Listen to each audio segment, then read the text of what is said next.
Magandang araw sa iyo, batang may ambisyon. Bagong aralin, bagong kaalamang malilikom. Ating tatalakayin ang paggawa ng table, chart, at sort and filter tool. Kapaki-pakinabang na kaalaman sa panahon natin ngayon. Paggawa ng table, chart, at sort and filter tool. Sa araling ito, matutunan mo ang most essential learning competencies o MELC tulad ng una, kakagawa ng table at chart gamit ang word processor. Pangalawa, nakagagawa ng table at chart gamit ang electronic spreadsheet tool. At pangatlo, nakakapag-sort at filter ng information gamit ang electronic spreadsheet tool. Pero bago natin talakayin ang bago nating aralin, subukan mo munang sagutan ang unang pagsubok. Panuto, basahin at unawain ang sumusunod na pahayag. Isulat ang masayang muka kung ito ay tama at malungkot naman kung mali. Una, ang sorting ay pag-aayos ng mga impormasyon o datos ng paalpabetikal.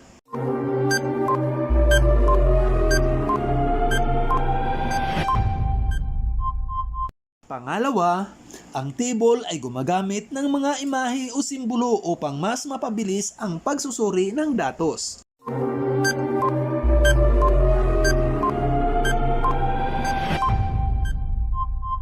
Pangatlo, ang rows ay mga pahalang na linya sa isang table.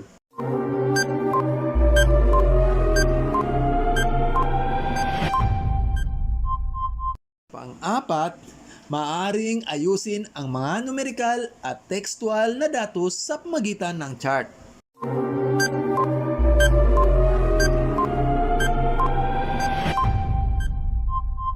At panglima, ang chart ay visual na modelo ng mga numerikal at textual na datos.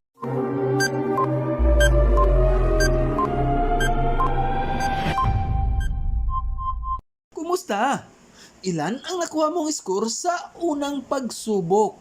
Kung ang nakuha mo ay 4 o 5, binabati kita. At kung 3 naman pababa, huwag mag-alala, unang pagsubok lamang ito. May pagkakataon ka pang ipakita ang iyong galing sa mga susunod pang mga gawain. Ngayon naman ay magbalik tanaw tayo sa nakaraan nating aralin. Panuto, tukuyin kung ang nabanggit ay isang web browser o isang search engine.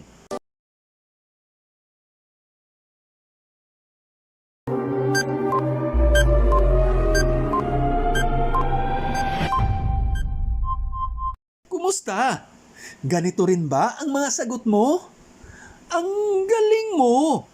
Ngayon, ihanda ang sarili at makinig ng mabuti dahil tatalakayin na natin ang bago nating aralin. Ang paggawa ng table, chart, at sort and filter tool. Ano nga ba ang table, chart, at sort and filter tool? Ang table ay koleksyon ng mga datos o impormasyon na nakaayos sa row at column upang mas mabilis itong i-interpret. Samantalang ang chart naman ay gumagamit ng maimahe o simbolo upang mas mapadali ang pagsusuri ng mga datos. Upang mas maging maayos ang pagkakalagay ng mga datos o impormasyon sa loob ng isang chart at table, gumagamit tayo ng sort and filter tool upang mapagsunod-sunod ang mga impormasyon ng paalpabetikal at upang masala ang mga impormasyon na pasok sa pamantayang itinakda ng user. Narito ang hakbang sa paggawa ng table. Upang makagawa ng table gamit ang MS Word, click natin ang Insert at click natin ang table. Pwede tayo makapag-insert ng table dito sa magitan ng mga boxes na ito. Pwede tayong bumilang kung ilang rows at kung ilang column ang gusto natin. Pag i-click naman natin tong insert table na ito, lalabas naman tong ganito. So pwede tayong makapili ng ilang columns at ilang rows. Halimbawa, ang column natin ay 3 at ang rows naman natin ay 6. Tapos, okay natin. So, magiging ganito na ang hitsura. So, ito na yung table natin na may 3 columns at 6 rows. Ang rows ay mga linyang nakahilera pahalang, samantalang ang columns ay mga linyang pababa. Ang cell ay ang kahon kung saan nagtatagpo ang mga column at row. May iba't ibang uri ng chart. Una, bar chart. Binubuo ito ng mga pahalang na parehaba na nagpapakita ng paghahambing ng mga numerical na datos.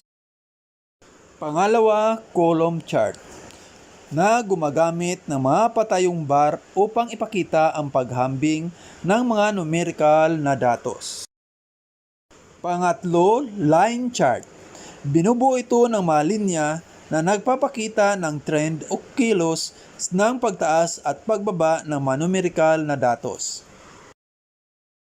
At pang-apat, pie chart. Kamukha ito ng petsa pie, nagpapakita ang ganitong uri ng chart ng pagkakahati ng isang buo sa iba't ibang kategorya.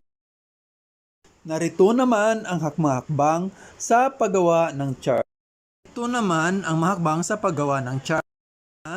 I-click natin ang Insert tab at piliin ang chart. I-click ang chart at piliin ang uri ng chart na nais gamitin. So, piliin natin ang column chart. I-click natin ang OK at ganito na ang lalabas. Tapos, pwede nating edit ang mga datos sa loob ng chart.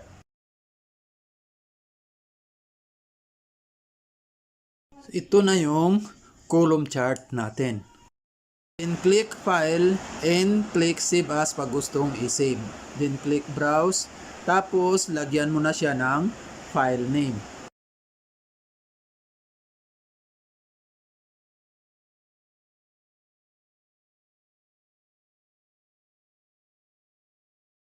Upang maging mas maayos ang mga datos sa loob ng iyong table o chart, maaari mo rin itong ayusin ng paalpabeto gamit ang Sort and Filter tool. Narito naman ang mahakbang sa paggawa nito. Magpasok muna tayo ng mga datos sa ating table.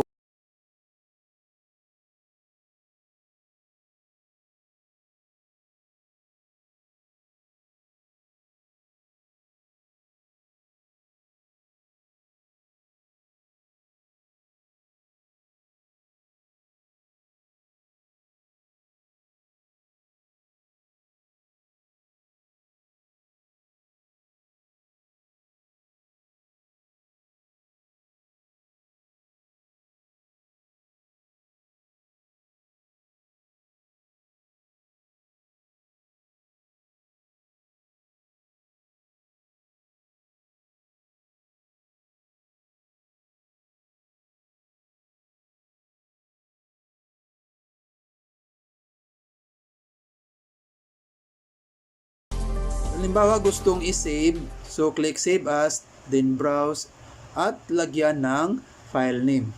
Halimbawa, Kinita sa Merienda. Ngayong natalakay na natin ang ating aralin, may mga inihanda akong mga gawain na siyang magpapalawak pa sa iyong natutunan. Para sa unang gawain, ayusin at isulat sa loob ng table ang mga datos o impormasyon na makikita sa loob ng kahon. Maaari nyo rin itong gawin gamit ang MS Word o MS Excel.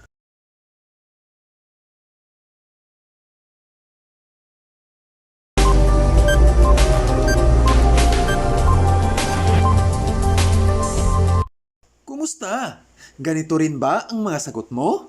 Ang galing mo! Para naman sa pangalawang gawain, gumawa ng pie chart tungkol sa mga impormasyon na nasa loob ng kahon. Maaari mo rin itong gawin gamit ang MS Word o MS Excel.